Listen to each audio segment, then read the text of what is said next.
to change things. I got one more question. Who's ready to retire Bob Casey and send Chuck Schumer packing? This guy's not done anything, right? So I'm new to this political stuff, but I've been hearing it my whole life that this is the most important election of our lifetimes. I've been hearing it forever, right? This one's it. This one's it, my friends. We are in trouble as a country. We're in decline spiritually, economically. Our adversaries around the world testing us. This election, if we want the America we love to be there for our kids, this election is the most important election of our lifetimes. That's why I'm running. That's why you're here. That's why President Trump's running. We got to take our country back. And the choice at the top of the ticket could not be more clear. It's a choice between strength. That guy, I was standing not far from him in Butler, that said, fight, fight, fight. And it's the choice between that strength and the weakness of Biden and Harris that have made the rest of the world think we're weak. They're testing us. They think we're weak because under their leadership, and I'll throw in Bob Casey, who's voted 98.6% of the time with them, we have been weak. It's also a choice between common sense. The common sense policies of President Trump, it's common sense. You can't spend $5 trillion and drive up our prices, inflation that's killing working families. It's common sense. You got to secure the border and stop this fentanyl from killing 4,000 Pennsylvanians last year. It's common sense. You got to have law and order in our cities. You got to fund the police and make sure that we protect our families and our businesses. It's common sense that we got to unlock our natural gas.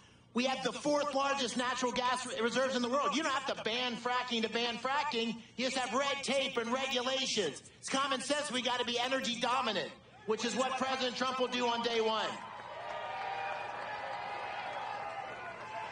And it's common sense. And nobody like a soldier thinks this way, but as a soldier, I think this way. It's common sense that you got to be strong. And only through strength do you have peace, where we have to have the most lethal military in the world. That's the Trump agenda. And it's against a radical, liberal San Francisco agenda that, in her own words, you don't have to believe me, in her own words, wants to ban fracking, transition energy workers, mandatory buybacks of your guns, legalization for illegal immigrants, federal benefits, right? Hey, that may work in San Francisco. That doesn't work here in Pennsylvania. And my race for the United States Senate is every bit as important, because we have to have a Senate and a House that can help President Trump get that agenda through our Congress. And here we have a choice between change and the status quo. I'm a 7th-generation Pennsylvanian. I was born in Washington County. I grew up in Bloomsburg. I wrestled. I played football. I baled hay. I trimmed Christmas trees. I was a busboy. I was a paper boy, and I went to the 82nd Airborne Division and did a combat tour in Iraq. And then I came back to Pittsburgh and helped create a company and build a company that created hundreds of jobs. I've lived the American dream. And my opponent is a career politician. He was born with a political spoon in his mouth. Time to go, right? 30 years in elected office. When he first got elected, the Macarena was the #1 song. You remember the Macarena? It's been a long time. Long time. He's the kind of guy that when the bullets start flying, he ducks. He has voted 98% of the time with this crazy liberal agenda. He's voted for sanctuary cities. He's voted for this reckless spending. He's voted for males being able to compete in women's sports. I got 6 daughters. I don't want that. Now, my mom was born in Punxsutawney. I like to call him Punxsutawney Bob, because he only pops his head up every 6 years for a few months, makes a lot of noise, and then goes back down in his hole. But I want to tell you the thing that really makes me the maddest, somebody came up to me the other day and they said, "Are you running for the Bob Casey seat?" And I said, "That's not the Bob Casey seat. That's not an entitlement. He doesn't get to have that seat because his name's Casey. He's got to earn that seat every single day. He's got to earn it every election. He's got to earn the honor of representing the great Commonwealth of Pennsylvania."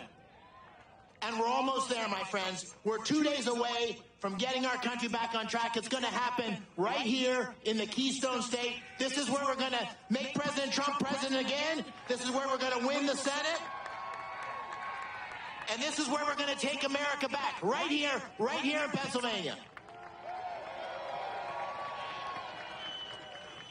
But we can't take a single thing for granted, and that's what I want to ask you for these next 2.5 days, to do everything you can to make sure that we win this election and save our country. And so, I was a wrestler in college, and I wasn't the best wrestler, but I was pretty good. But I always knew if I could get into the third period within a point or two, I'd win. We're in the third period. And the reason I'd win is because the third period in wrestling is not about wrestling. It's about mental toughness. It's about heart. It's about staying on offense and fighting every second until the buzzer rolls. That's what we need to do right here, right now. So it all comes down to you. It all comes down to the Keystone State. I know we're going to do it. God bless you. God bless the great Commonwealth of Pennsylvania. Let's make Pennsylvania great again. Thank you.